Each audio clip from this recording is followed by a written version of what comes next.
this section of the course, we're talking about Google Analytics and using it for the purposes of AdWords. So we're going to go through a few things here. The first one is, why should we link Google Analytics and AdWords? What are the benefits? What can we get out of importing Google Analytics data into AdWords? The second thing is, we'll actually go and show you how to make the link between the two pieces of software. The third one is, we'll go into Google Analytics and we'll have a discussion about setting up goals in Google Analytics versus setting them up in AdWords, and then how to set them up in Analytics and bring them into AdWords. We'll discuss also remarketing and the way it's done, setting up audiences in Google Analytics and importing them into AdWords. We'll also lastly discuss attribution modeling. We'll have a discussion about last click attribution in the default in Google Analytics and the difference between the default in AdWords, and how we can look at different attribution models and really understand the data that we're working with a bit better. So there's a number of different reasons you will want to link Google Analytics and AdWords.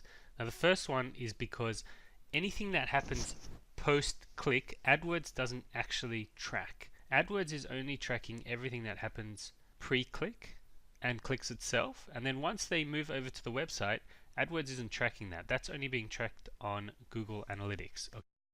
We can actually import that post-click data, what the user is doing on your website, by linking with Google Analytics.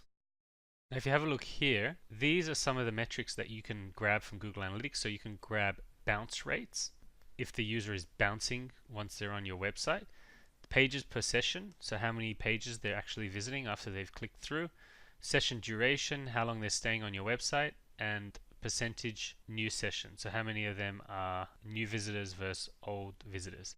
This data can be added to your AdWords columns once you've linked to Google Analytics. I'll just show you how to do it quickly. In your AdWords interface, and this is in the old interface because for some reason Google Analytics doesn't seem to come through in the new one yet, you grab your columns, modify columns, okay, and then you move all the way down here to Google Analytics, and then you can add these column sections into your table. And this is on the campaign level, okay, so you can add them in, and this is after you've made the link with Google Analytics. Now the other reason you want to link Google Analytics is because Google Analytics has much more powerful audience segments that you can build within Analytics, and then you can import those audience segments into AdWords for remarketing. Within AdWords you can also create audiences using the AdWords pixel, but Google Analytics gives you a lot more options because you have a lot more data on what the users are doing on your website, and we're going to go into that as well, how to create those. Third reason to link is for conversion tracking and revenue tracking. So especially if you're an e-commerce website and you have Google Analytics e-commerce set up, that gives you a wealth of data around your products, your transaction volumes, and your revenue tracking. That, for starters, is something that you're going to want in your AdWords, how much revenue you're generating per keyword. And then also goal tracking in AdWords, I find it's a lot easier to set up and just a lot more encompassing. So I think importing your goal conversions from GA is also a great idea.